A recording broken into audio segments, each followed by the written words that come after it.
yung kwento ni Rizal. Yung si Rizal, ano siya, piyak siya sa Kalamba, tapos yung naging 2 years old na siya, marunong na siya mag-ABC. Tapos siya yung 7th child, tapos yung naging 3 years old siya, nare-read niya yung mga picture ng mga sisters niya. Tapos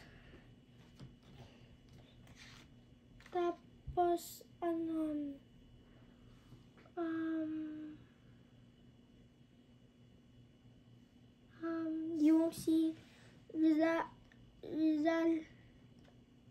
di pala yung Philippines, yung powerful yung mga rules niya. Tapos yung si Rizal, na-whip siya ng soldier kasi di siya nakasalute. Tapos yung kwento na yun, yung nanay, tatay, saka yung sisters nakasalute doon. Tapos yung si Rizal hindi nakasalute kasi hindi niya nakita yung mga soldiers. Tapos na-whip siya ng soldier kasi hindi niya nakita yung na-whip siya ng soldier. Tapos nag-grew older siya. Naka-aral siya sa Ateneo. Tapos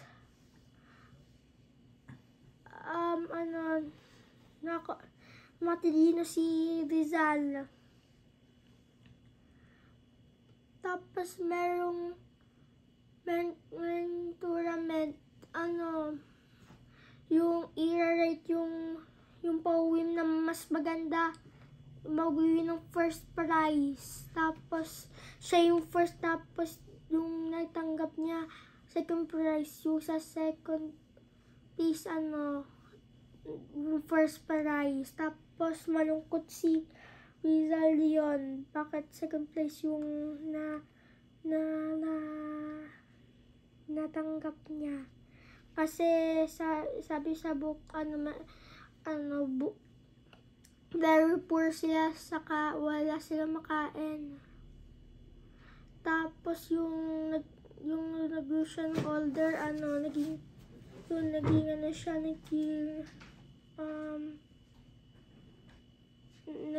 nag-college siya. Tapos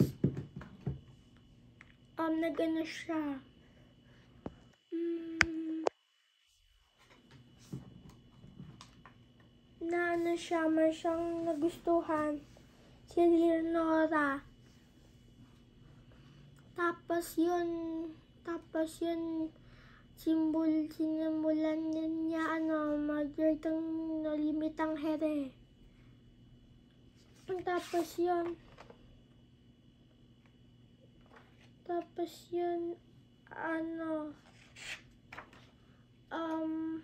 merong pupunta sila sa Europe, sa Spain, sa country.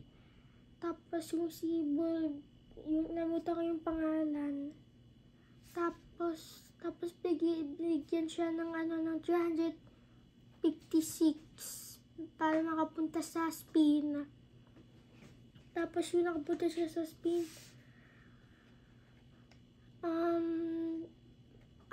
nag-doctor siya kasi gusto niya maging doktor.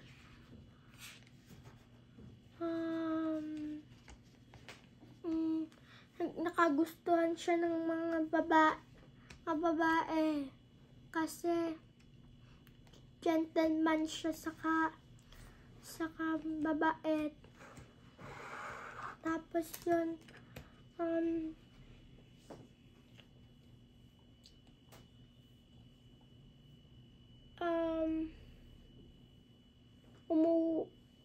naging, tapos magising na siya, tapos wala na siyang pera. Tapos napunta na siya sa ano ba yun?